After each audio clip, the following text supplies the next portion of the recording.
Welcome to சென்பாஸ் kitchen. இன்றைக்கி ஒரு டிஃப்ரெண்ட்டான டிஷ் செய்ய போகிறோம். வீடியோவுக்கு போகிறதுக்கு முன்னாடி நம்ம சேனலை சப்ஸ்கிரைப் பண்ணாதவங்க சப்ஸ்கிரைப் பண்ணிக்கோங்க. இன்றைக்கி நம்ம சேனலில் நண்டு கிரேவி தான் பார்க்க போகிறோம். அதுக்கு ஆற்று நண்டு தான் எடுத்திருக்கோம். அதை நல்லா க்ளீன் பண்ணி எடுத்துக்கோங்க.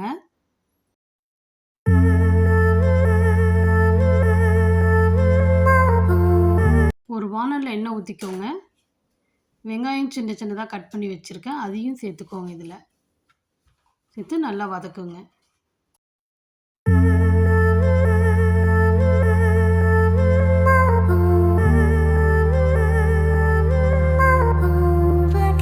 இந்த அளவுக்கு வதக்கினா போதும்.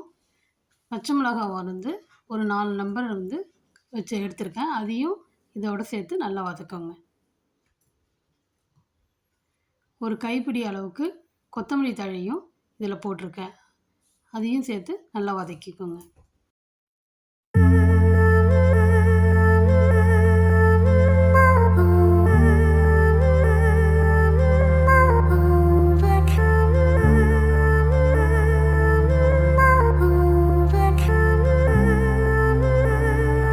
இந்த அளவுக்கு வதக்கினா போதும்.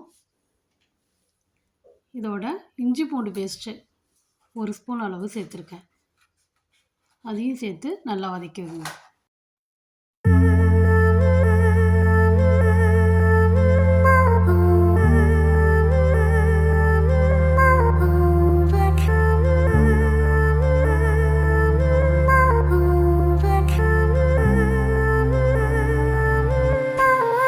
பெருஞ்சீரகம் இந்த அளவுக்கு நுணுக்கி வச்சுருக்கேன், இடித்து வச்சுருக்கேன், அதையும் 1 ஸ்பூன் அளவு சேர்த்து இதோடு சேர்த்து நல்லா வதக்குங்க.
இப்போ இது 2 டம்ளர் அளவுக்கு தண்ணி ஊற்றிக்கிட்டேன்.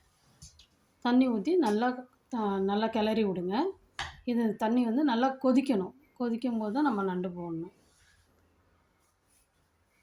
நல்லா கொதிக்குது. இப்போ நம்ம நண்டு சேர்த்துக்கலாம்.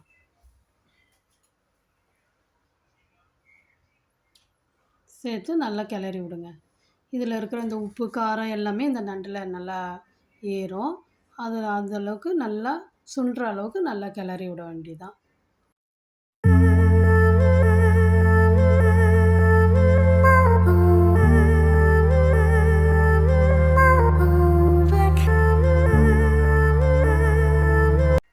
ஜீரகத்தூள் 1 ஸ்பூன் அளவு சேர்த்துக்கோங்க.